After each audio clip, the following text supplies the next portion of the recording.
Les hommes sont-ils sujets à certains changements? Bien des médicaments ont un effet sur le désir et le rendement sexuel. Certains médicaments, anti-hypertenseurs, les hypotenseurs par exemple, peuvent atténuer le désir et altérer l'érection chez les hommes, ainsi que la lubrification chez les femmes. Certains médicaments comme les antihistaminiques, voire certains antidépresseurs ou certains médicaments antiacides peuvent également affecter les fonctions sexuelles. Parlez-en avec votre médecin. Parlez avec lui de l'action sur la sexualité de ces médicaments et de ce qu'il faut faire pour en atténuer les effets indésirables. Mais dans tous les cas de figure, n'arrêtez pas votre traitement, bien sûr. Les médicaments jouent-ils un effet sur le désir?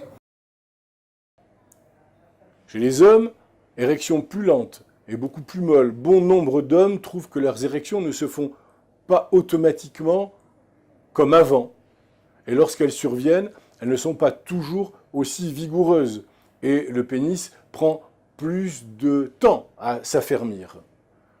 De nombreux hommes trouvent que leurs orgasmes ne sont plus d'aussi bonne qualité qu'auparavant.